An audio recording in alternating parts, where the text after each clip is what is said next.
Suscríbete a nuestro canal TVC Play y activa las notificaciones.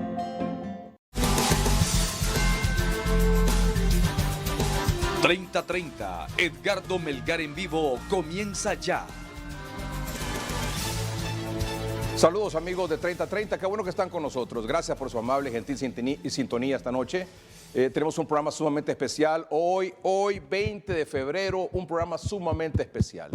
Hoy 20 de febrero. ¿Por qué es especial este programa?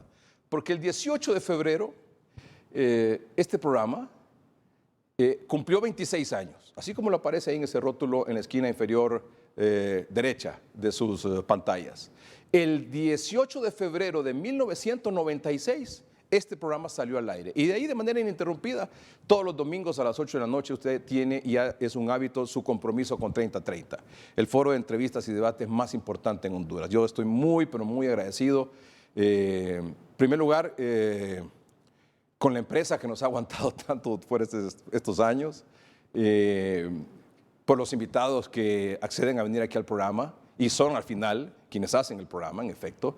El prestigio, la credibilidad del programa lo hacen los entrevistados y que un domingo en la noche no es fácil dejar la tranquilidad, la paz de su hogar, de un domingo, de un día de descanso para venir a un programa, muchas veces a debatir en circunstancias a veces difíciles.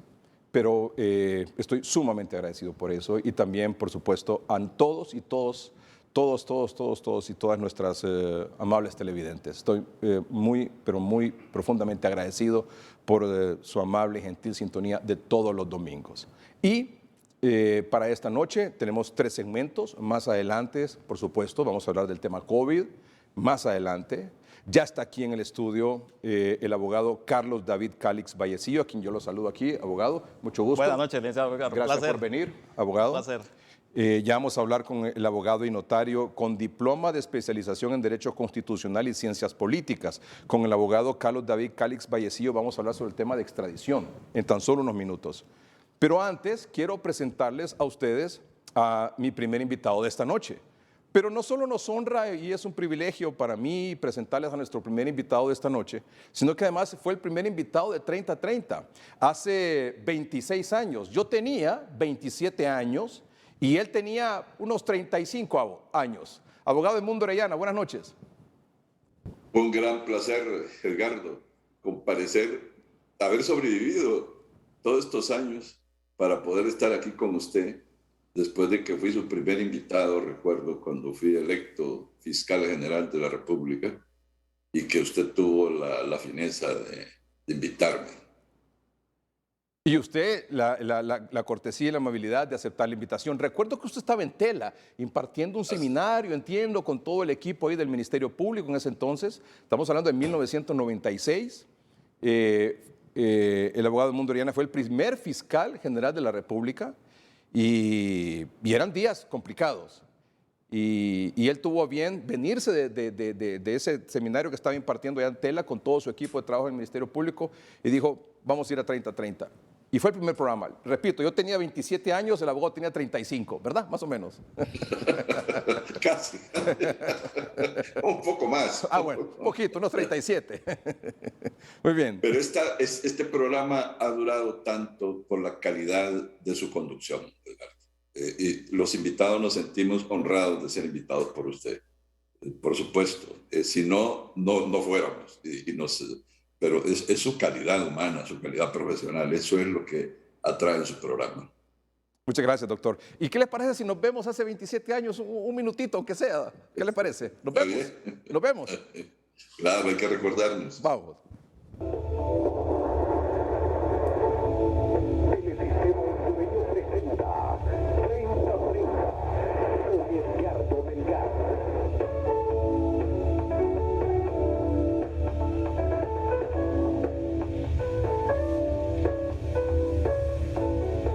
Amigos, gracias por estar con nosotros en la inauguración de este programa que es de ustedes en realidad.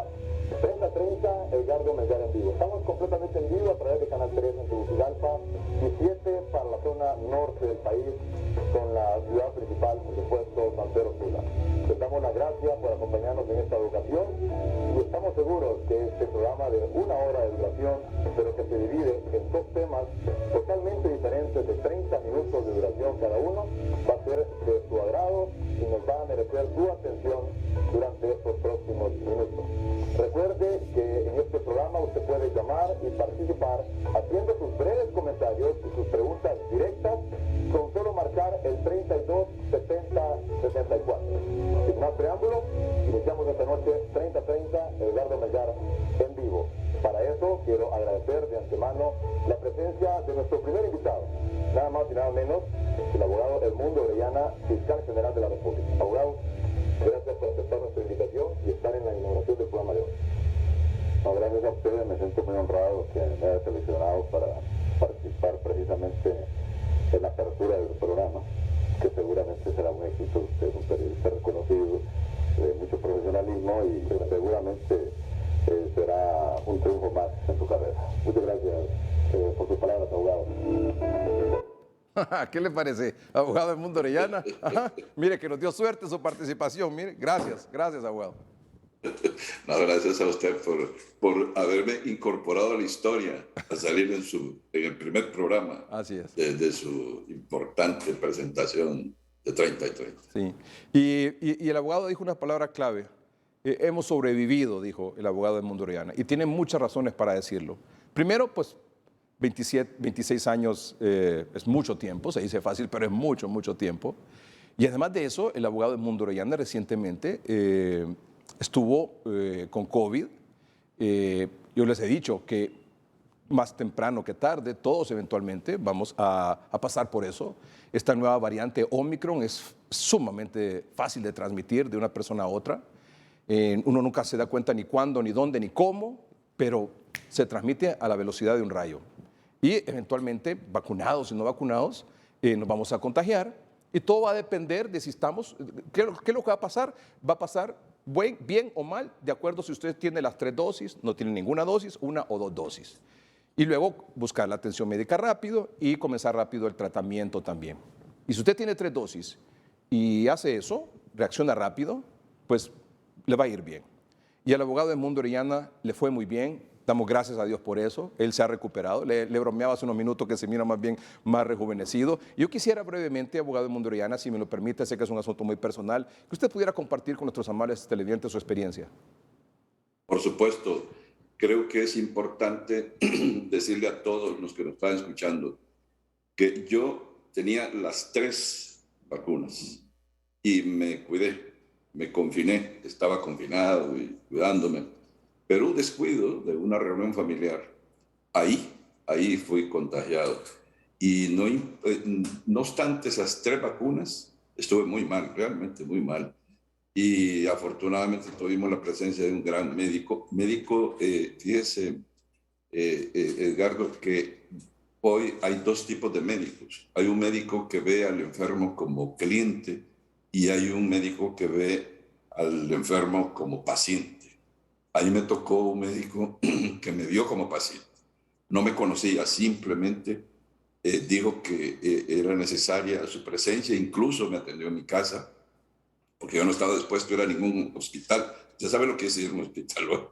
A raíz de que privatizaron la salud, ir a un hospital es prácticamente quedar en la calle y dejar a la familia desamparada, y de todas maneras se muere la gente. Entonces, el doctor Ricardo Roda se llama, creo que vale la pena mencionar. Claro. Que es un gran médico. Y me llegó a atender, pero no fue un trato especial. Él trata a todos sus pacientes así, los va a ver a su casa. Todos los que tienen COVID los va a ver a su casa. Muchas veces llegaba a muy altas horas de la noche porque no tenía tiempo. Él andaba visitando a sus pacientes. Me imagino que son muchos los médicos que hacen eso, Melgar. Pero quiero destacar algo. Esa labor que usted hace desde su programa y que lo hace también hoy mismo, continuamente, invitando a la gente a que participe en los programas de prevención, a que se vacune, a que se cuide y traer las informaciones de última noticia en relación con la enfermedad, y que lleva profesionales distinguidísimos con mucho conocimiento y que nos informa muy bien. Eso ha sido importantísimo para la población. Al menos a mí me ha servido mucho, porque la información que yo obtuve de su programa me sirvió incluso para cuidarme y también para tratarme después. De manera que usted ha hecho una gran labor y la sigue haciendo, porque esta pandemia sigue. El problema es que usted recientemente en el programa previo decían que se estaban llenando los hospitales en San Pedro Sula de enfermos de COVID. Bien, es un rebrote. Vamos a estar permanentemente conviviendo con esto. Y lo peor del caso, Edgardo, es que el hecho de que me haya dado no significa que yo estoy inmune. Ahí me puede volver a dar. Así es. Y esta es una enfermedad, y deben saberlo todos, es una enfermedad para matar viejitos. Por eso a nosotros nos afecta tanto. Toda mi familia, que es mucho menor que yo, salió bien, porque todos salimos contagiados. El único que quedé con problemas fui yo, y con problemas muy serios. Incluso las secuelas se tardaron mucho en superarse. Todavía ayer me hice un último examen y todavía tengo algunos niveles altos que tengo que seguir bajando. De manera que me dicen que son aproximadamente unos 2 meses que tengo que estar bajo supervisión. Doctor, discúlpeme, ¿usted estuvo con oxígeno? Sí, tuve oxígeno, claro que sí. Y me nebulizaban a lo largo del día varias veces. Y al final del día, lo que le aplican a los que padecen de asma, también para abrirme los bronquios. O sea, de manera que estuve muy mal, sí, claro que sí. Pero en su residencia. Todo eso lo experimenté. En su casa. ¿Perdón? En su casa. En mi casa. Sí, sí. En mi casa, Sí. Y me imagino que el abordaje que usted tuvo fue con diferentes medicamentos, no solo fue con uno, porque esto Sí, hay que verlo de diferentes ángulos, ¿verdad? Porque un medicamento por sí solo no cura, de hecho no existe, Así pero Así tampoco resuelve, sino que los médicos dicen un abordaje de multimecanismo, ¿verdad? Sí, porque este virus ataca el sistema. Exacto. El sistema orgánico. Y ese es el problema. Entonces, si los médicos no tienen claridad en eso y lo abordan solo como una afección pulmonar, entonces pasa lo que pasó originalmente, que hasta los italianos hicieron autopsias, se enteraron de que la cuestión era mucho más complicada que eso. De manera que a la gente de mi edad es la que más expuesta está, más vulnerable definitivamente, porque hay gente con enfermedades persistentes, pero fíjese que lo puede superar. Yo tengo familias que han tenido cáncer, que son diabéticos y sin embargo superaron rápidamente. El problema de la edad sí es realmente una adición, un factor determinante para que sea más intensa el ataque del virus en el organismo. Así es. ¿Llegó a tener neumonía, doctor? No, eso no, porque el doctor estuvo siempre atento, evitando que eso llegara a ese extremo. Pero todos los demás cuadros los tenía. Bueno, un ataque brutal al sistema. Realmente lo vence a uno. Ni siquiera podía caminar, era una cosa terrible. Ojo, no podía caminar, doctor. No se podía sostener en pie. No tenía fuerzas. Sí, no habían fuerzas, no había coherencia tampoco. No sabía dónde estaba mareado. Era un problema serio, serio. Llegué un momento a pensar que iba a perder alguna habilidad mental, sobre todo, porque a mí me gusta mucho leer, y a pesar de la enfermedad yo trataba de leer y yo entendía los párrafos que leía, pero no los podía contextualizar. Y eso sí me preocupó. Le dije, doctor, tengo que quedar con problemas. Claro. No, me dice, es así. Usted lo que haga, ya me indicó qué debía hacer y qué tomar, y eso lo superé afortunadamente. 3 cositas. Lo primero, con las 3 dosis, mucha gente dice, doctor, usted sabe que la variante esta Omicron, que es COVID, es leve. Ya ve usted que no lo es, a pesar de que usted tenía las 3 dosis. Y lo que usted mencionó, con esa palabra clave que también usted utilizó, doctor, el descuido en una reunión familiar, en la que usted cree, confía que los demás se han cuidado, que todos están con sus 3 dosis, que nadie tiene síntomas, ojo, porque estoy seguro que ahí nadie tosió, probablemente nadie se estuvo sacudiendo la nariz, nadie estuvo con un cuadro así de febril incluso, y todo transcurrió bien, se quitaron la mascarilla en ciertos momentos, o no sé si en toda la reunión. Y ahí después pasó lo que pasó. Alguien se había descuidado, después apareció con síntomas y de manera responsable les avisó a todos, miren, estoy con COVID. Pues no, no nos avisaron. De repente empezamos a sentir los síntomas, todos, peor sí, entonces. todos a la vez. Sí. Tenemos familia en San Pedro Sula, en varios lugares, entonces todos ellos se sintieron. ¿Cuántos días después de la reunión, doctor? Esto fue en Omaha.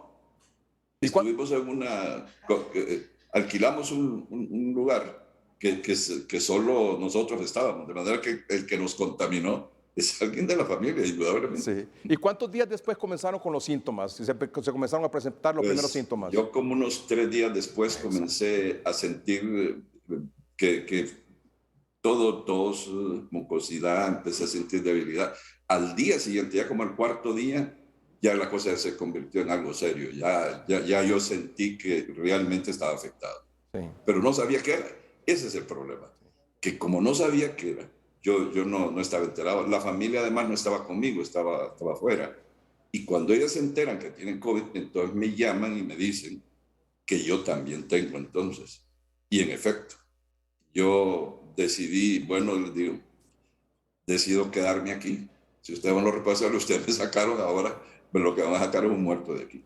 Pero no, al final trajeron el médico al día siguiente, aquí en mi casa, que vivo fuera de Tegucigalpa. Entonces, el médico me atendió y finalmente a los 2 días de estar yendo hasta acá, imagínense, venía hasta acá, me dijo, no, abogado, usted tiene que irse a Tegucigalpa, allá lo va a atender mejor, usted sigue aquí y le va a ir mal.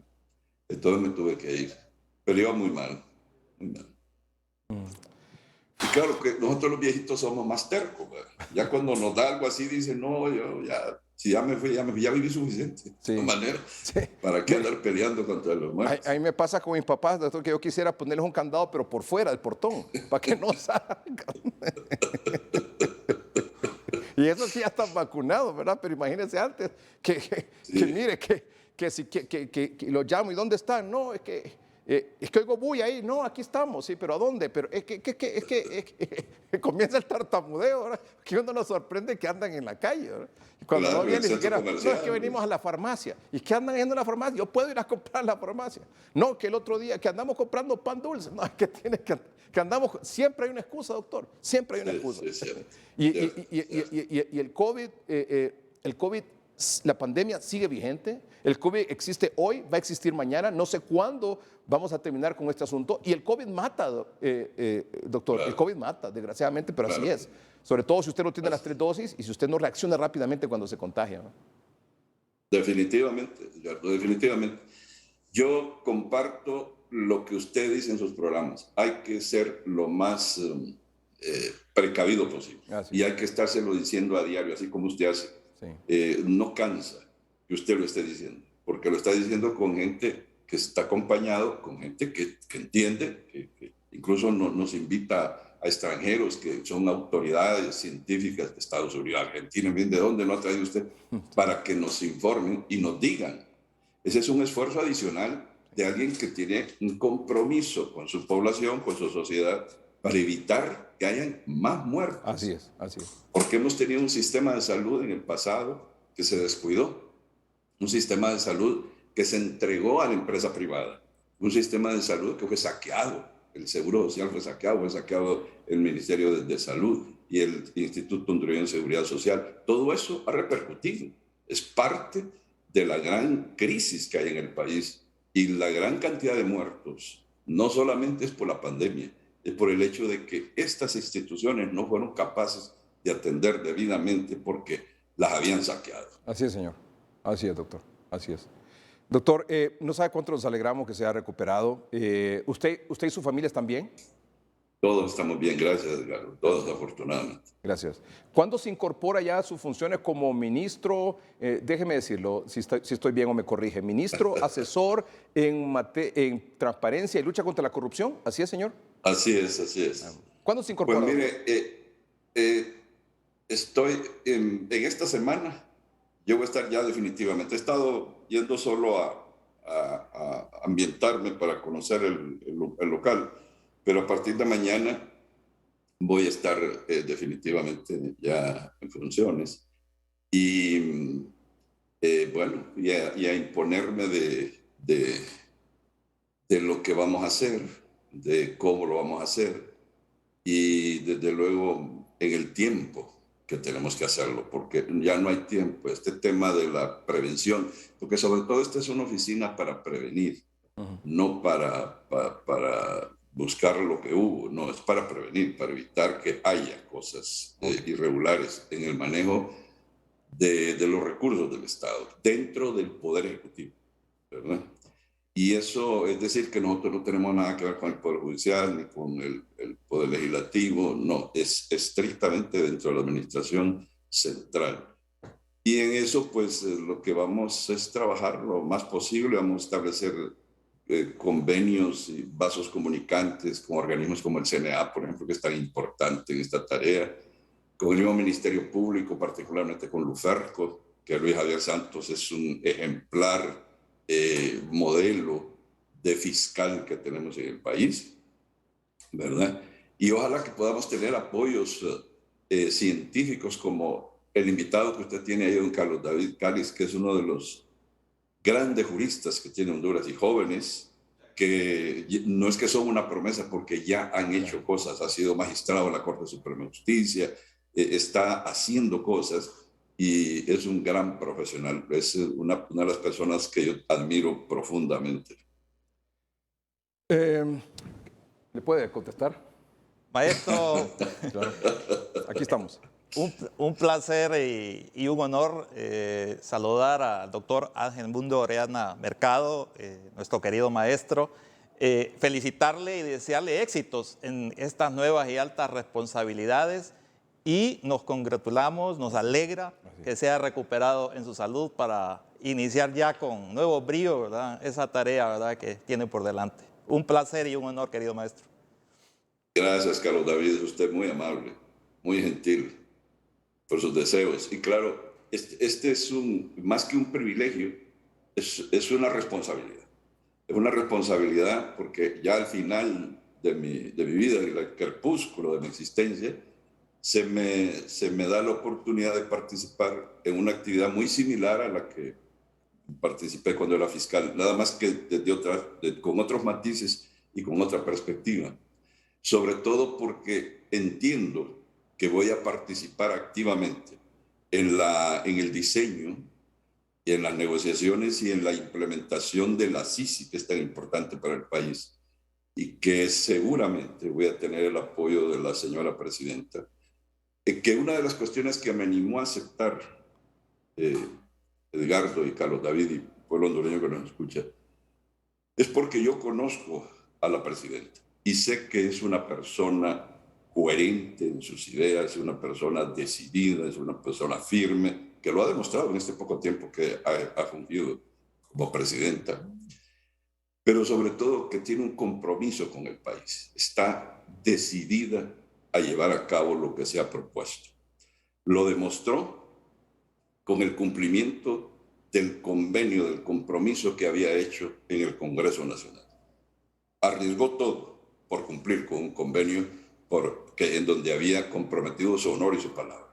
Eso solo hacen las personas de altísimo nivel, de una gran dignidad. Ella y su esposo, desde luego, que fueron los que estuvieron siempre en primera línea. Y particularmente porque el pueblo hondureño la ha legitimado con más de 1.700.000 votos, que en la historia de Honduras nadie lo ha tenido. Y eso es suficiente para acompañarla en una empresa como esta, en una misión tan importante como esta, y particularmente en un tema como este, que va a causar mucho escozor, definitivamente. Pero que justamente por causar escozor, yo confío en que voy a tener el apoyo incondicional de la presidenta para que podamos contribuir a que su gobierno sea ejemplar en transparencia y en rendición de cuentas, que es lo más importante. Mire, qué bien esto, ¿verdad? Es decir, ¿qué nombramiento más importante como del doctor Ángel Mundo Orellana en un puesto de transparencia y lucha contra la corrupción, iniciando un gobierno para que haya transparencia y no haya corrupción en ese gobierno? No es después, como dice el señor, sino que ahora. Sí, es que se requiere, o sea, la persecución penal, desde luego, es muy importante. Claro. Pero la prevención. La prevención, tiene exactamente. mucha importancia. ¿Por qué? Porque antes, por ejemplo, lo que tiene que ver con la transparencia, ¿verdad?, en la gestión de los recursos públicos. O sea, ¿cómo prevenir? Porque a veces combatir resulta más complejo, haciendo un símil con el tema de la medicina. Así es. Prevenir mejor antes que luego tener que combatir la enfermedad a veces requiere unos costos a veces mucho más grandes. Así es. Bueno, doctor, de nuevo felicitaciones por su nombramiento, éxitos, estoy seguro que le va a ir muy bien, doctor. Sígase cuidándose, por favor, más de lo que se cuidaba antes, por favor. Lo queremos sano, salvo, fuerte, ¿verdad?, lúcido, bien, con todas las fuerzas para hacerle frente a este nuevo proyecto de vida profesional. De nuevo, muchas gracias, doctor. Y siempre mi respeto Gracias y a cariño usted. especial. Un saludo, distinguido maestro. A nuestro primer Gracias. invitado de esta noche y el primer invitado de 30-30, el 18 de febrero de 1996, el doctor Edmundo Orellana. Muchas gracias, doctor. Y gracias a usted, Edgardo, y desde luego reiterarle mi cariño y mi respeto a don Igualmente, Carlos David, maestro. pero también decirle que yo espero que también celebre otros 26 años, solo que en ese momento yo creo que ya no lo voy a acompañar.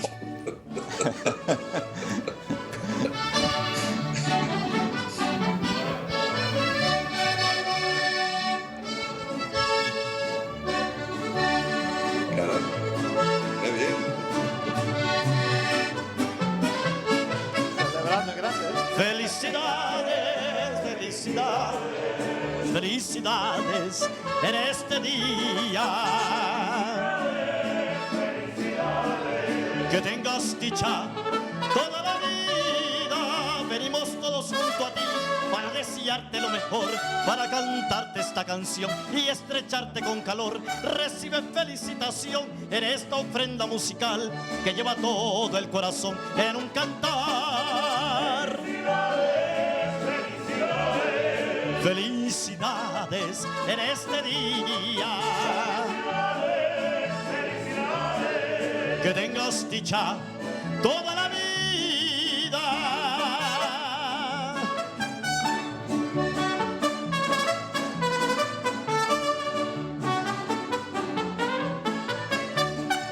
Que sea tu día de emoción con mis regalos para ti. Que brille mucho más el sol, que estés alegre de vivir, que para siempre estés aquí, que cumplas muchos años más y nunca dejes de escuchar este cantar. Felicidades en este día. Que tengas dicha toda la vida.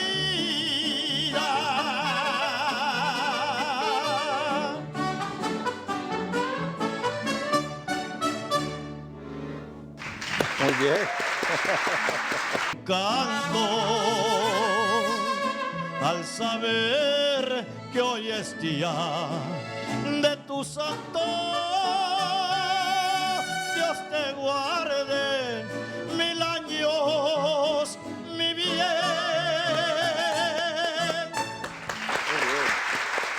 Muchas gracias. Muy amable. Muchas gracias, muy amable. Muchas gracias. ¿Cómo está, oficial Cuello? Un placer, licenciado Edgardo Melgar. Nuestras Fuerzas Armadas se suma Como a las siempre, muestras de como felicitación. siempre vienen y siempre me sorprenden. Así es. Siempre me agarran en curvas. Qué bárbaro. Sí. Son unos bandidos. Nuestras Fuerzas Armadas se suma a las muestras de felicitación de 26 años de estar informando al pueblo hondureño de forma objetiva y profesional y con instrucciones del señor jefe del Estado Mayor Conjunto, mi contraalmirante, don José Jorge Fortín Aguilar. También nos sumamos, ¿verdad?, a esta fecha especial. Siempre un representativo de nuestro ejército, nuestra Fuerza Aérea y nuestra Fuerza Naval. Muchas gracias. Haciéndonos presentes en esta Qué lindo el arreglo floral, fecha el especial. arreglo de frutas, el pastel y mire los 26 años con estos globos. Muchas gracias. Sí. Muy amable. Gracias a usted, licenciado, y nuestra Fuerza Armada siempre al servicio de la patria apoyando. ¿verdad? Muy bien, muchas gracias, oficial, muy amable. Se lo agradezco. Gracias, gracias. Pero estos mariachis no son militares, ¿verdad? Sí, son militares. Sí. También, sí. Todos son militares, sí. ¿Pero en retiro o activos? Activos. Activos también. Sí. Bueno, pues más activos que nunca entonces. Sí. Muy bien, gracias muchachos. Gracias. Gracias, póngamelo por aquí, ahí, exactamente por ahí. Gracias, muy amable, gracias. Sí, ahí está bien, ahí, gracias. Gracias, ahí. Mire, ahí adornando al abogado, al abogado. Y lo puede poner aquí también, gracias. Mire, abogado Mundo Orellana, no solo estamos celebrando hoy 30-30, estamos celebrando la vida. ¿Sí o no, abogado Mundo Orellana? La vida. Hay que celebrar la vida también. Porque la vida es tan corta, es tan limitada, es tan efímera que cuando menos acordamos se nos fue, doctor. Se nos fue. Así es. Por eso, carpe diem. Vivamos el momento, doctor. Así de sencillo. Así es. Tiene razón. Tiene razón. Eso es lo que debemos hacer permanentemente. Así es. Doctor, de nuevo, muchas gracias. Muy amable. Gracias a usted. Buenas noches. Buenas noches. Muchas felicidades. Bueno, vamos a un corte comercial, ¿verdad? Después de estar aquí mariacheados. Ya regresamos.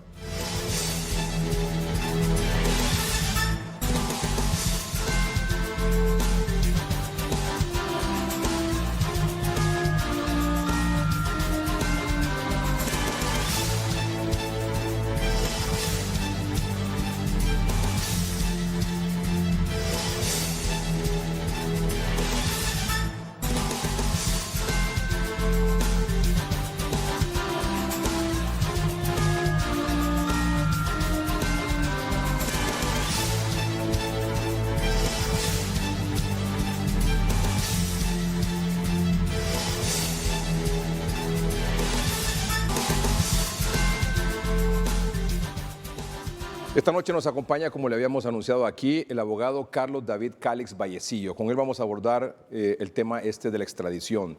El abogado Carlos David Calix Vallecillo es abogado y notario, con diploma de especialización en Derecho Constitucional y Ciencias Políticas, extendido por el Centro de Estudios Constitucionales de Madrid, España, y doctor en Derecho por la Universidad Complutense en Madrid.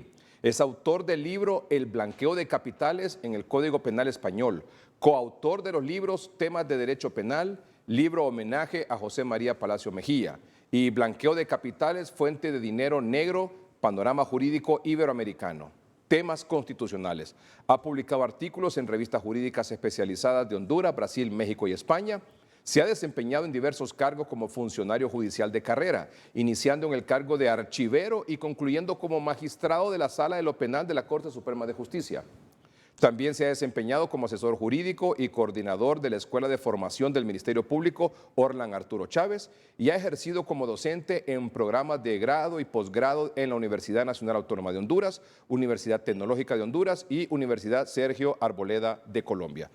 Muchas gracias por estar con nosotros, abogado. Es la primera vez que viene a 30-30. Nos honra con su presencia. Muchas gracias, licenciado. Y permítame la licencia de felicitarles por el 26 aniversario del programa 30-30, este programa de debate y de divulgación de muchos temas de interés nacional, ¿verdad? Muchas gracias. Y un saludo igualmente para toda la teleaudiencia, ¿verdad? Tanto dentro como fuera del territorio nacional. Muy bien, muchas gracias.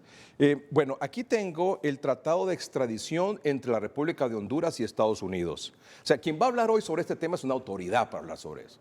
Es más, ya fue juez natural, así fue, ¿verdad? Ya fue juez natural en una solicitud de extradición aquí en Honduras. O sea, tiene la experiencia de haber abordado ese tema. Y lo conoce al dedillo, quizás como nadie.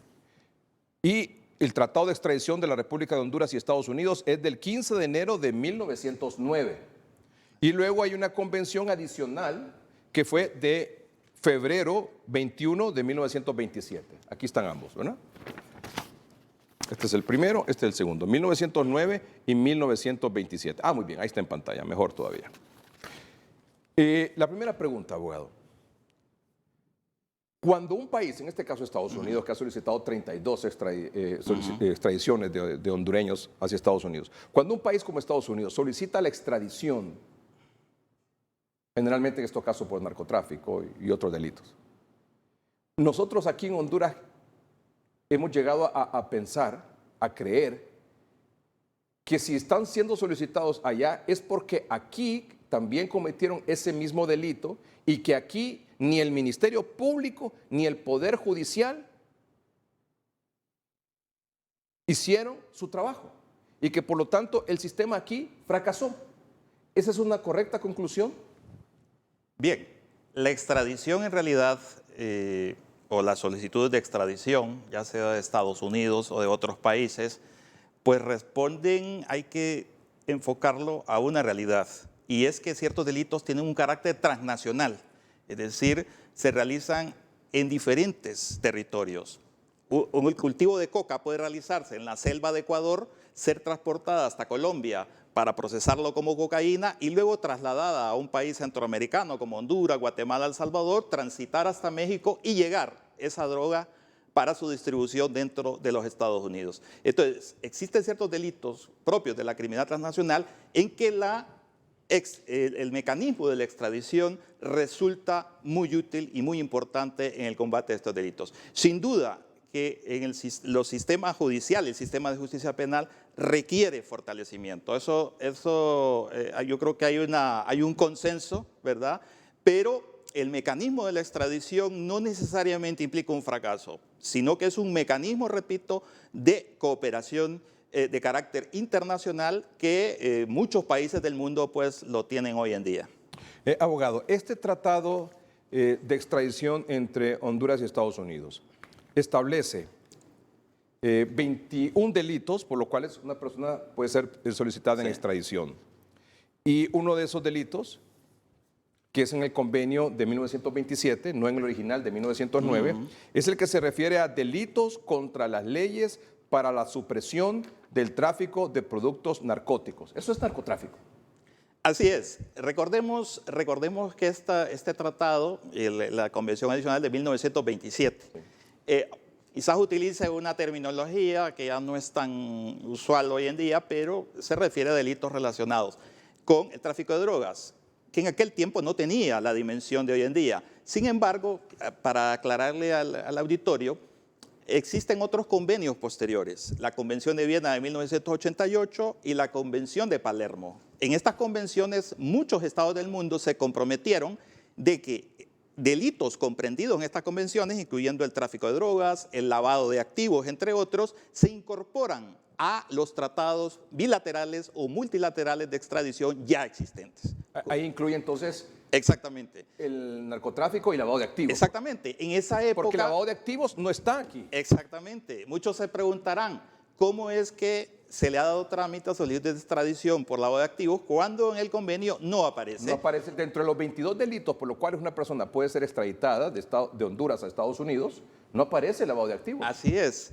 Pero existe la Convención de Viena de 1988, la Convención de Palermo del año 2000, que ya incorporan, Honduras es parte de Estados Unidos también, e incorporan ese precepto de que esos delitos se pasan a incorporar el catálogo de delitos de convenios preexistentes de extradición, ya sea bilaterales o multilaterales. Como el caso de Estados Unidos con Honduras. Como el caso del tratado de Estados Unidos con Honduras. Muy bien. El artículo 6 de este tratado de extradición dice: si el criminal evadido cuya entrega pueda reclamarse con arreglo a las estipulaciones del presente convenio se halla actualmente enjuiciado, libre confianza o preso por cualquier delito cometido en el país en que buscó asilo o haya sido condenado por el mismo, la extradición podrá demorarse hasta tanto que terminen las actuaciones y el criminal sea puesto en libertad con arreglo a derecho.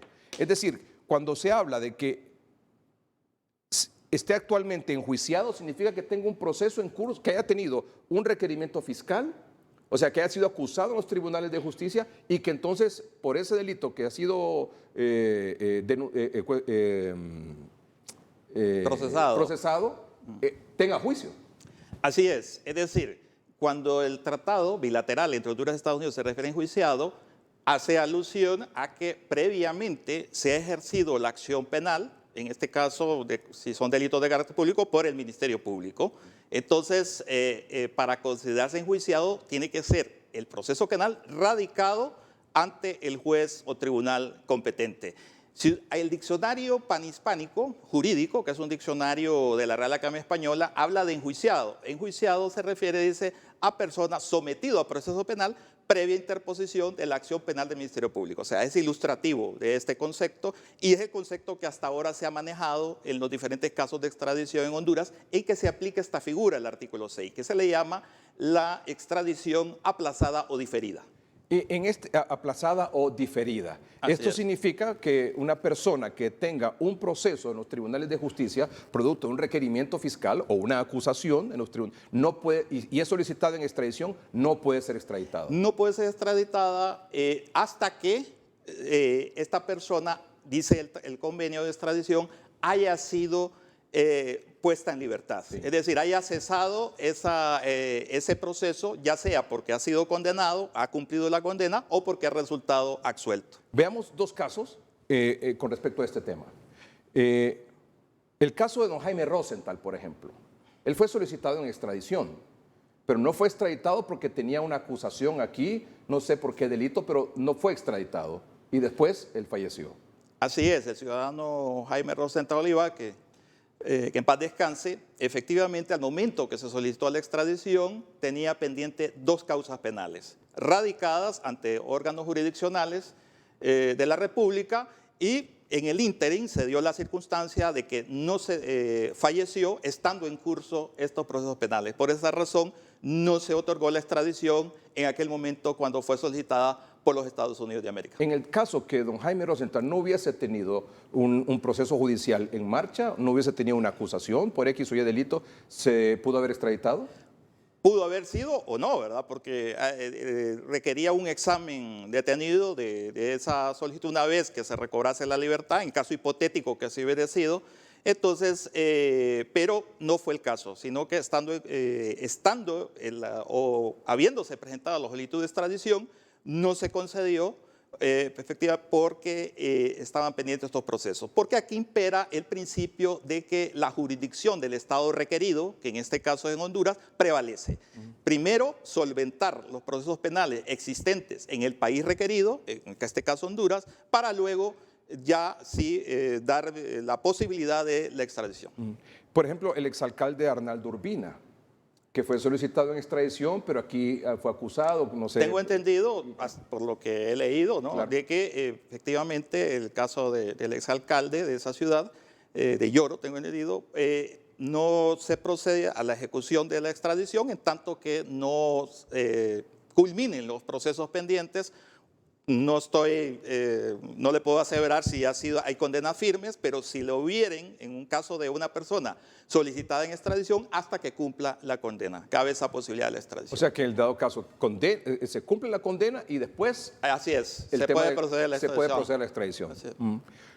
Por ejemplo, y si una persona, estoy hablando del expresidente Juan Orlando Hernández, como trascendió mucho este tema de que si tenía una causa pendiente o si estaba enjuiciado o no estaba enjuiciado, si tenía un proceso o no, hablé con gente del Ministerio Público el viernes y les pregunté, y me dijeron, no, el Ministerio Público no ha presentado ningún requerimiento fiscal en contra del expresidente Juan Orlando Hernández. ¿Esto significa, en base a eso, que él puede ser extraditado? Lo que significa es que, según el artículo 6, mientras esté pendiente, o sea, de enjuiciamiento, una persona solicitada en extradición o esté libre bajo fianza, dice el artículo 6 del tratado, o también esté cumpliendo una condena, hasta que recobra la libertad, puede darse la extradición. En un caso en que no exista, entonces eso ya no es un obstáculo para impedir que el juez pueda declarar con lugar la extradición solicitada por el Estado requerente. Incluso el Ministerio Público podría tener investigaciones en curso y aún así no impediría la extradición. Lo que habla el tratado es de enjuiciamiento. Una cosa es la denuncia. O sea, una persona puede ser denunciada ante el Ministerio Público y se puede realizar investigaciones, pero investigaciones que pueden durar mucho tiempo. Hay casos que son muy complejos, puede durar muchos años, y al final inclusive dar lugar al archivo de una investigación.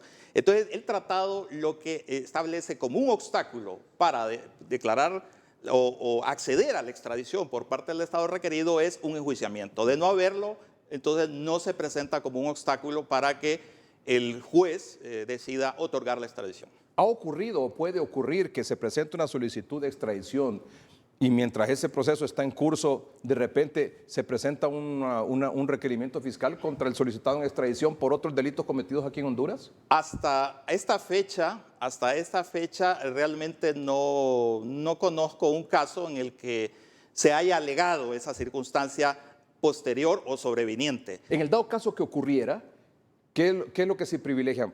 ¿La solicitud de extradición que fue primero o el requerimiento fiscal, la acusación que se presenta después? Esto es muy interesante la pregunta que usted hace. Es decir, el tratado, y no solo el tratado con Estados Unidos, el tratado, por ejemplo, con España, tienen esta figura similar, el artículo 8 del Tratado Bilateral de Extradición con España. En este caso, no distingue el tratado con Estados Unidos, no distingue o no regula esta situación. Entiendo que al presentarse un requerimiento fiscal, pues ello tendría que ser, un requerimiento fiscal tendría que ser considerado por el juez natural.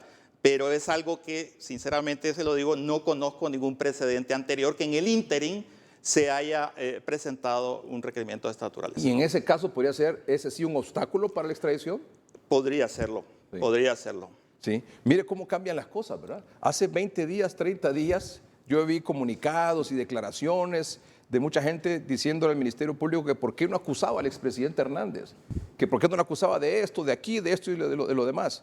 Y después de la solicitud de extradición, cuidadito, lo acusan, porque si lo acusan no lo pueden extraditar. Entonces, Bueno, ¿cómo es esto, verdad? Desde luego, ¿verdad? Que este tipo de asuntos genera pues mucha controversia, ¿verdad? Mucha polémica, son asuntos pues de interés público, pero yo creo que el ejercicio de la acción penal tiene que hacerse cuando los casos están listos, ¿verdad? Cuando se han agotado todas las investigaciones al momento y ejercerlas en el momento oportuno. Imagínese la que se hubiera liado aquí en Honduras si llega esa solicitud de extradición y resulta que hay un requerimiento fiscal por otra cosa. ¿Qué se hubiera dicho aquí? Que se presentó el requerimiento fiscal para que no lo llevaran. Sí, pero bueno, los juristas y particularmente quienes tienen tan altas responsabilidades en la jurisdicción, los jueces, pues tienen que tomar en cuenta todas estas circunstancias, ¿no? Para tomar la decisión más correcta y siempre apegada a lo que establece el ordenamiento jurídico. Abogado, ¿por qué en esta solicitud de extradición que hace Estados Unidos dice solicitud formal de arresto provisional? Arresto provisional con el propósito de extradición a los Estados Unidos de América del señor Juan Orlando Hernández, etcétera, etcétera. ¿Qué quiere decir? ¿Por qué piden un arresto provisional? Sí. ¿Hay diferentes tipos de arresto? Así es. ¿Y por qué en este caso es provisional? Sí, les voy a explicar. El tratado bilateral de extradición entre Honduras y Estados Unidos, recuerden que fue suscrito por ambos países en 1909.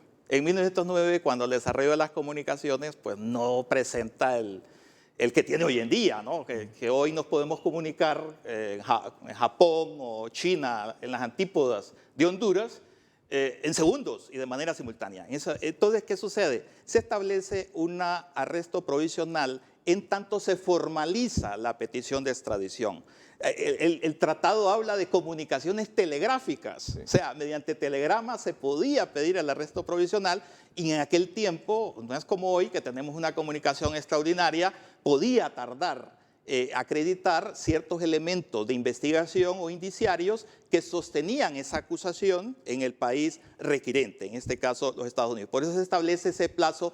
Se establece un plazo de 2 meses para que el Estado requiriente complete algunos elementos que sean necesarios para la formalización plena de la solicitud de extradición. He visto una solicitud del juez natural que conoce esta causa contra el expresidente Hernández, que envía al Ministerio Público preguntándole si hay alguna denuncia, si hay algún requerimiento, si hay alguna acusación en contra del expresidente Hernández. Y a su vez el Ministerio Público el viernes también emitió una circular a todas las fiscalías a nivel nacional haciendo esa misma consulta, si hay alguna acusación, si hay algún requerimiento, si hay algo en contra del expresidente Hernández. Esto se ha visto como... entiendo por la información que también obtuve el viernes al consultar sobre esto, que es un asunto meramente protocolario y que se ha seguido con los otros 32 extraditados también.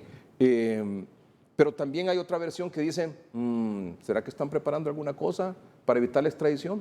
¿Cómo lo explica usted?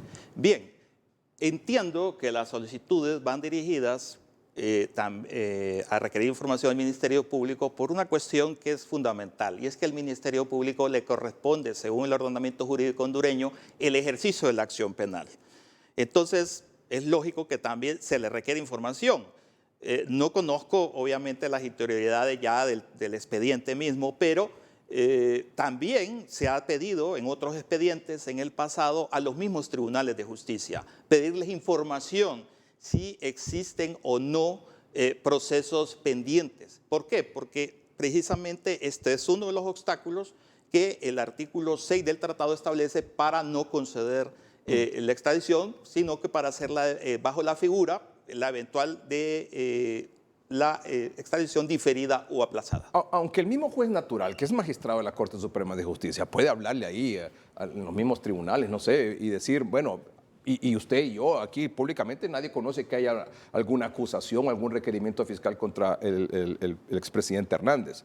¿Entendería que esto es como para formalizar más estos asuntos? Sí, recordemos que... ¿Esto es como para oficializar más estas cosas? Recordemos que para efectos de prueba, de acreditar determinados hechos dentro de un proceso de extradición, se requiere hacerlo de manera fehaciente, es decir, establecer de manera clara y precisa de que no existe o que una persona no está enjuiciada, como dice el artículo 6 del Tratado Bilateral. Y es la manera de corroborarlo es pidiendo información a quien la tiene. En este caso, el Ministerio Público, que lleva un registro de los procesos penales incoados en virtud del ejercicio de la acción penal pública, y al Poder Judicial, pues con mucho más razón, ¿no? Claro.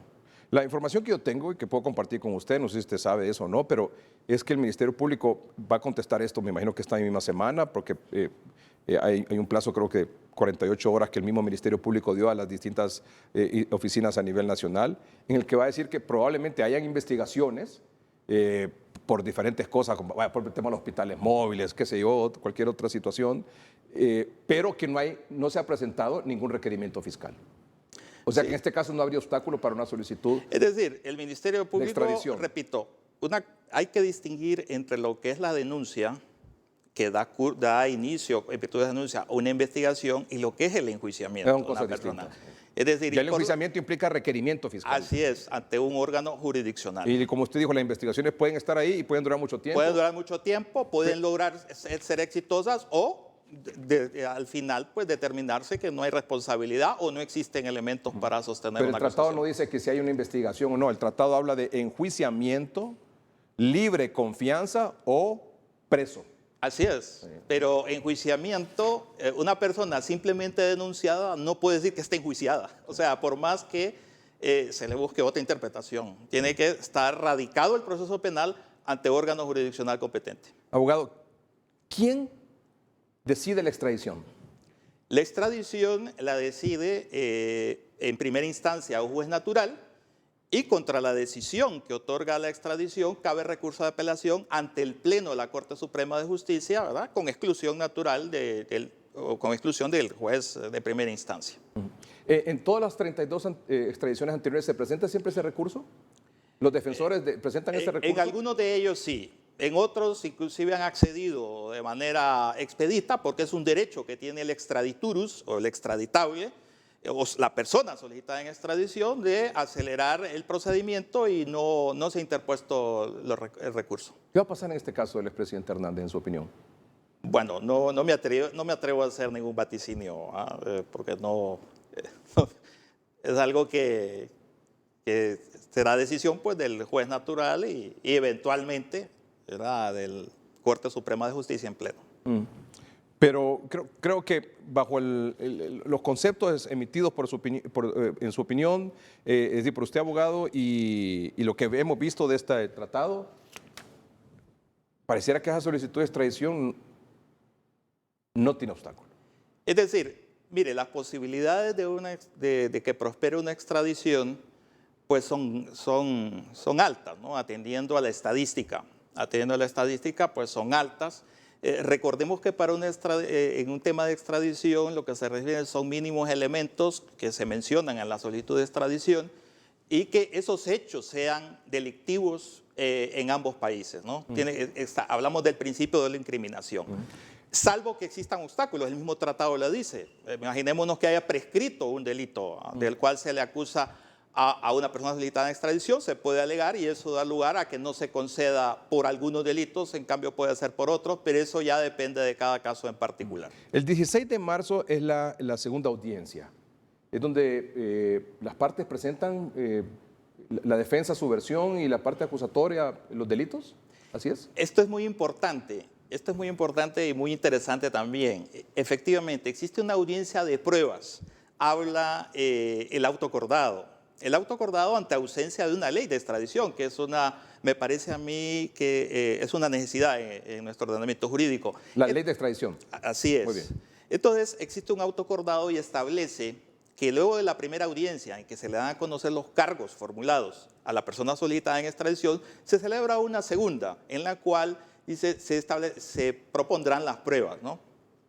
Pruebas, por ejemplo, repito, si hubiese algún delito que hubiese prescrito o alguien alegase que tal delito no está tipificado en ambas legislaciones o que por ese delito no puede ser extraditado una persona, entonces se puede presentar pruebas por parte de la defensa de la persona solicitada en extradición. El auto acordado habla inclusive de que los apoderados del Estado requirente pueden personarse. Sin embargo, hay que decirlo, no conozco yo ningún caso en que el Estado requirente haya designado a esos abogados. Por eso, yo insisto, se requiere una ley de extradición. Todos estos aspectos serían regulados de mejor manera mediante una ley, además con una norma de rango superior. O sea que el 16 de marzo lo que le van a leer es todos los delitos, lo que envía la solicitud de extradición, que los delitos tales y tales y tales. No es que llegan abogados de Estados Unidos ahí. No.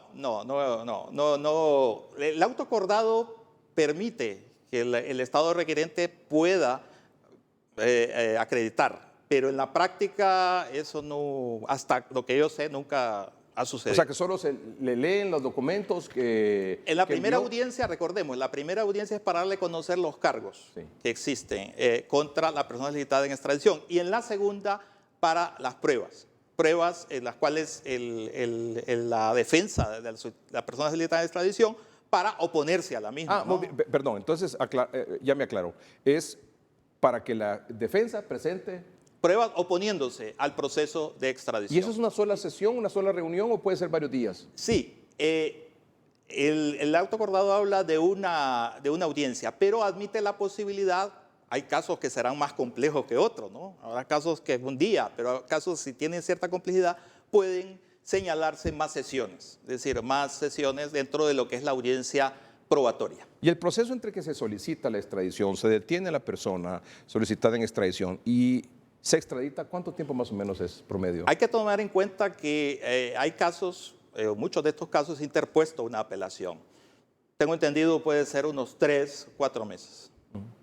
Abogado, le agradezco mucho que haya participado esta noche. A la orden, y un placer. Y nos ha dejado sumamente claro. Gracias por compartirnos el tratado.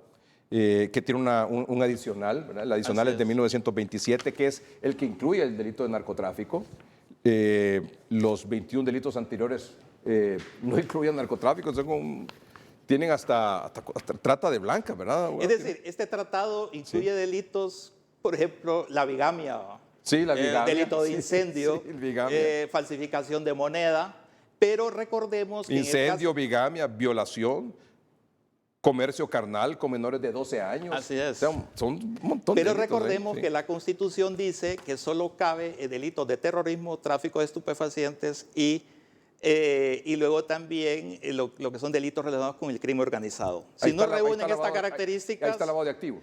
Sí, exactamente. Si no reúnen estas características, no procede la extradición de nacionales, en mi opinión, y por lo tanto impera un principio que se llama en latín et judicare, dedere et judicare. ¿Qué quiere decir? O entregas o juzgas. Si no entregas, tú te comprometes, por decirlo así en términos un poco coloquiales, a juzgarlo por hechos cometidos que tienen de competencia del Estado requirente. ¿Tráfico de armas es crimen organizado también?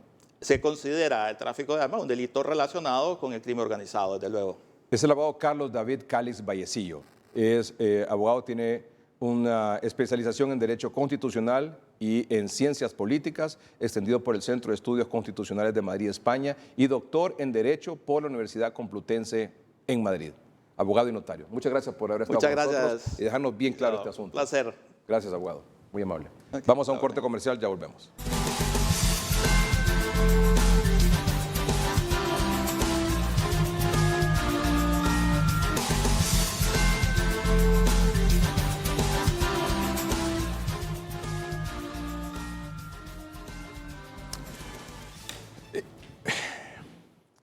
Bueno, no sé por dónde comenzar esta noche.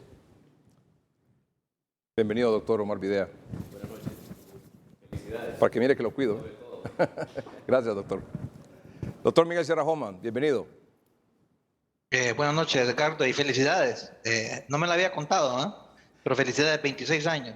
Gracias. Muchas felicidades. Cuando Un yo, saludo a todo cuando yo comencé este programa tenía 27 años, usted tenía 40, ¿verdad?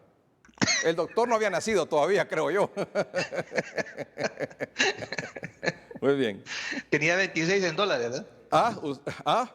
No, ¿Usted 27 tenía en 26 lempiras. dólares? No, 27 en lempiras. No. Bueno, mire, yo no sé si usted, amable televidente, en el transcurso de esta semana se ha dado cuenta de cosas sumamente trascendentales que ha ocurrido en Inglaterra, para empezar.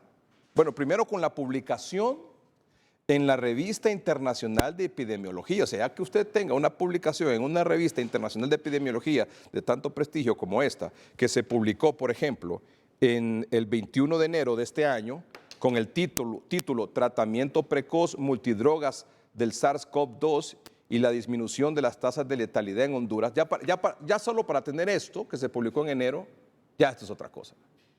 Ya estamos hablando de otros niveles. ¿Me puede poner eso aquí en pantalla, por favor?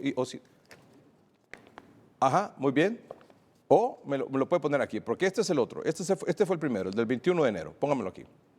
Muy bien, ahí está, gracias. Esta es una publicación del tratamiento precoz multidrogas del SARS-CoV-2 y disminución de las tasas de letalidad en Honduras, en enero. Y ahora, el 17 de febrero, salió publicado esto. Se conoce la Alianza de Cuidados Críticos COVID-19 de primera línea que reúne a médicos, científicos, investigadores, especialmente de Estados Unidos y del mundo también. Y mire el título que pone esta publicación, que es producto de exposiciones que ha dado el doctor Omar Videa, el doctor Miguel Serra Homan, el doctor Fernando Valerio, el doctor Oscar Díaz, sobre su abordaje temprano a pacientes COVID.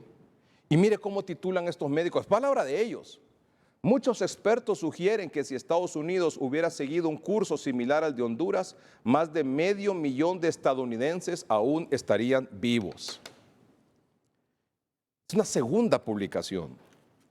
Y la responsabilidad de eso está en esos nombres que he mencionado, como el doctor Omar Videa, el doctor Miguel Serra Homan, que están aquí, que ponen en alto el nombre de Honduras, en medio de tantas circunstancias por las que estamos atravesando y negativas por las que se conoce nuestro país. Gracias a ellos y a su equipo de trabajo, Honduras hoy suena a nivel mundial por el abordaje del tratamiento temprano que ellos idearon allá en marzo, abril, mayo de 2020, cuando no había vacunas, cero tratamiento, cero abordaje, cero medicinas. Había confusión en el mundo producto de la pandemia, producto del virus del COVID-19.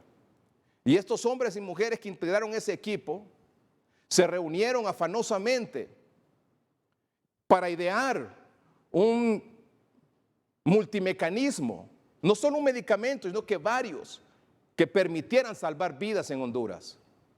Sin vacunas, recuerde lo que somos de memoria corta, y hoy primero, marzo 2020, abril 2020, mayo 2020. No teníamos nada. ¿Qué teníamos? Nada. Y estos hombres y mujeres se atrevieron a hacer lo que aquí nadie ha hecho y muchos cuestionan. Si volar riata por las redes sociales es facilito. Volar candela y decir que este hombre se enriqueció, que Miguel Serra Homan, que nosotros aquí vendíamos primero que equipos médicos, después que medicamentos, después que pruebas, después que teníamos laboratorio. Por favor, estupideces. Estos hombres se atrevieron a hacer lo que nadie, ni gremios, ni personas a título individual o profesional hicieron. Y es la verdad. Y lo digo yo, que he sido uno de los principales críticos del gobierno anterior durante 2 años por su mal manejo de la pandemia. Nadie me puede venir a decir a mí cuentos aquí. Nadie. Y además conozco los resultados de gente cercana a mí, familiares, amigos, profesionales, etcétera, del abordaje del tratamiento de estos dos que se dieron aquí en Honduras, tanto maíz como catracho. Yo, que he sido uno de los principales críticos, si no es que el más, en el manejo de la pandemia, de manera sistemática, todos los días, en 30-30 y en hoy mismo, del gobierno anterior, puedo decir que dentro de las cosas pocas buenas, entre las pocas cosas buenas que hizo el gobierno pasado, fue asumir esos tratamientos para salvar vidas. Y mucha gente y muchos gremios, por envidia, por egoísmo y por política, se opusieron a eso. Y mire que yo he sido crítico, y usted lo sabe aquí, del gobierno anterior en cómo manejó la pandemia estos últimos 2 años. Bueno, los últimos 2 años. Pero de las cosas pocas buenas que hizo fue ese tratamiento.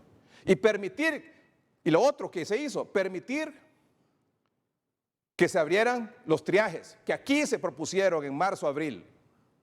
Y no hay, vaya usted a Estados Unidos a ver si hay triajes. Y que hicieran brigadas médicas.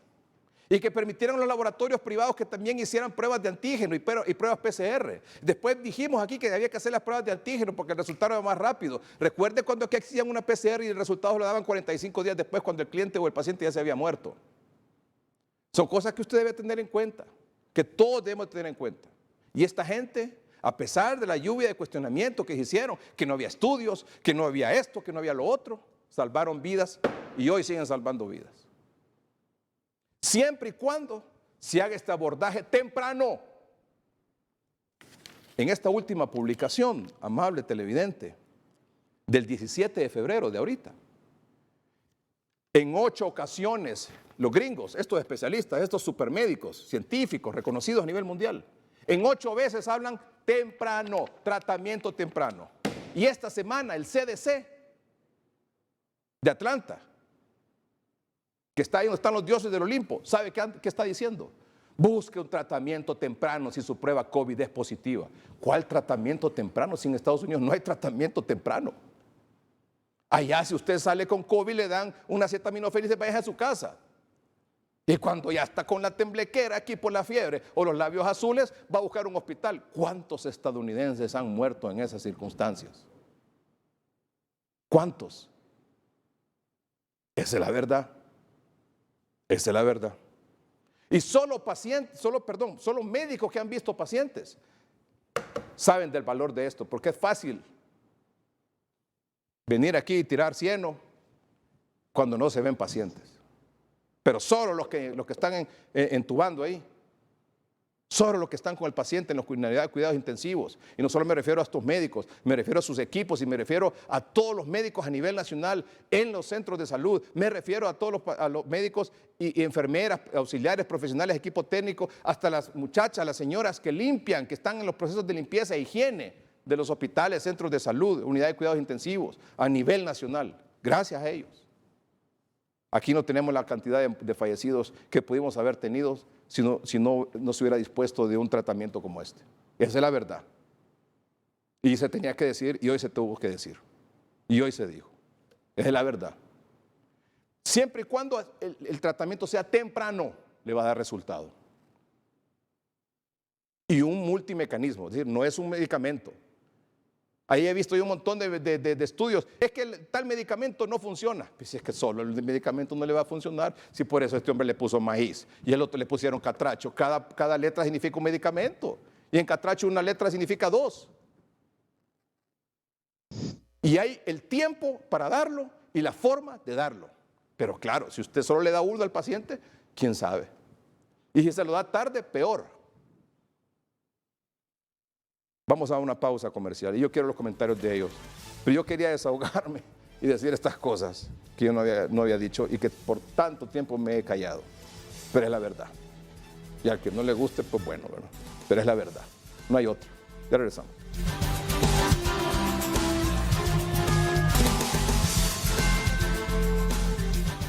Nos llena de orgullo presentar una vez más como tantos programas al doctor Omar Videa, al doctor Miguel Serrajoma. Su comentario, doctor Omar Videa, de estas publicaciones que se han hecho y este reconocimiento a nivel mundial que se ha hecho de los tratamientos tempranos en Honduras. Bueno, tomamos ese reconocimiento y que lo compartimos con todos los hondureños, porque esto ha sido un logro de país, porque una estrategia, un abordaje, y más que un tratamiento, esto ha sido un abordaje integral que le ha permitido a la población tener y recibir un tratamiento según la etapa.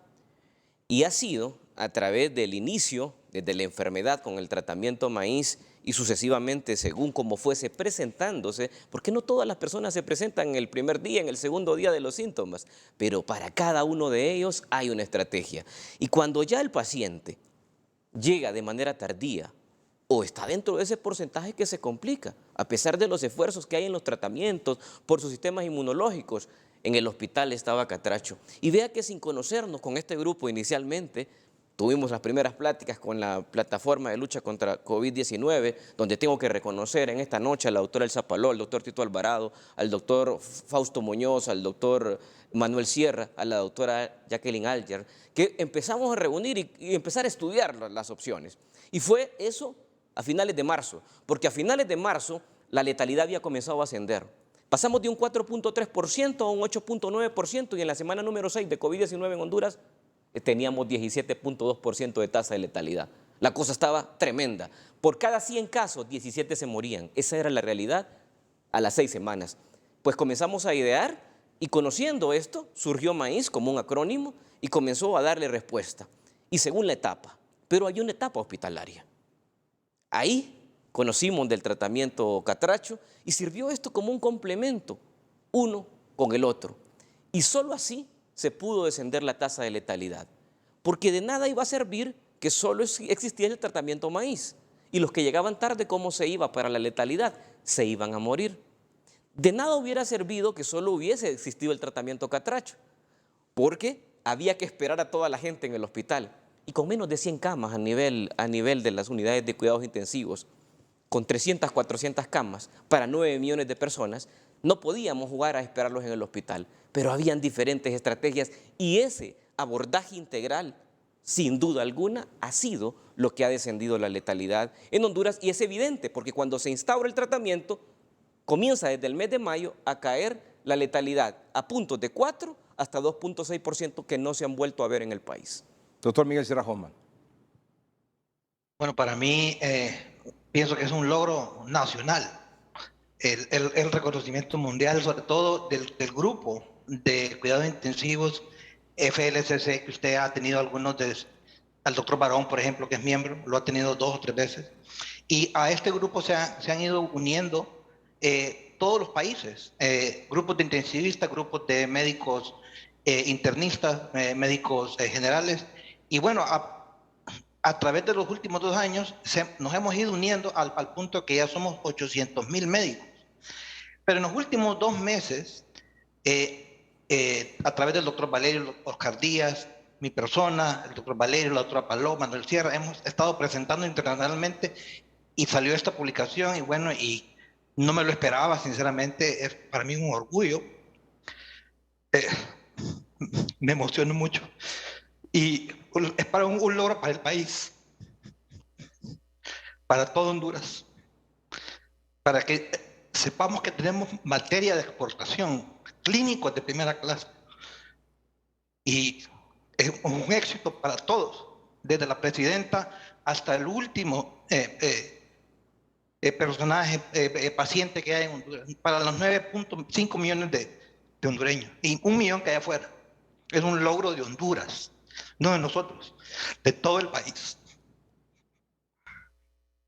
Este artículo que se lo he publicado esta semana, y leo lo que dicen estos médicos grandiosos, de lo cual ya nos va a hablar el doctor Vía, dice, haciendo referencia a estos médicos, los médicos hondureños implementaron lo que algunos consideran un enfoque novedoso para abordar el COVID-19. Se basó en la siguiente hipótesis: mediante el uso de un protocolo temprano de medicamentos altamente seguros, aprobados por la FDA, reutilizados y económicos, conocidos por ayudar a reducir la inflamación pulmonar, la interrupción del sistema inmunitario y la coagulación tanto en pacientes hospitalizados como ambulatorios, disminuirían las muertes por COVID-19. Luego también establece este artículo. Sin embargo, haciendo referencia a estos médicos, no tuvieron tiempo de esperar para probar su teoría antes de actuar. Tuvieron que moverse rápidamente, confiando en lo que les decía su experiencia clínica colectiva y su conocimiento médico. Esta terapia funcionará. El virus no iba a esperar pacientemente mientras se realizaba un estudio doble ciego, controlado, aleatorio, a largo plazo, para probar la eficacia de lo que habían propuesto los médicos. Doctor Sierra Hoffman.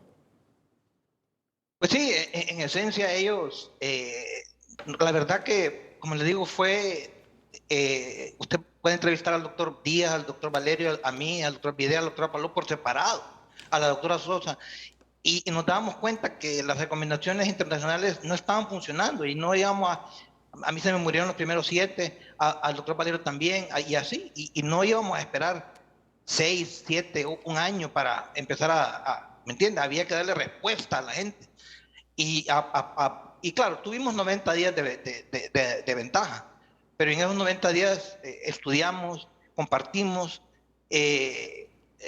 la química que hubo entre los hondureños, los catrachos, de una llamada, como lo dijo el doctor Valerio en la entrevista, o sea, nos unió a todos, no solo a los médicos, sino que a microbiología, a enfermería y a los medios de comunicación, a la empresa privada, al Instituto Seguro Social, todos nos unimos, si usted recuerda.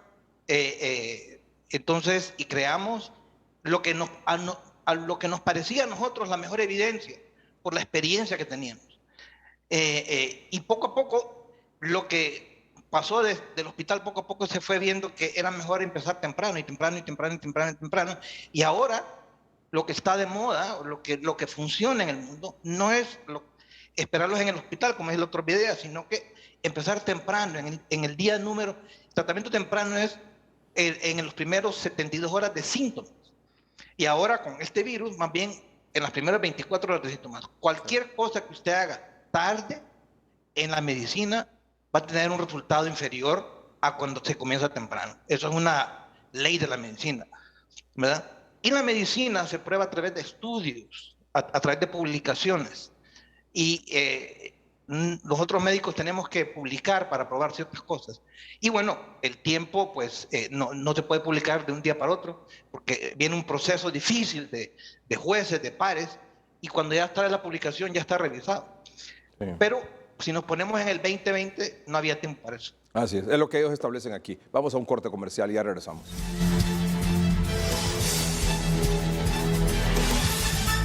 Bueno, cerramos el programa solo con esa frase.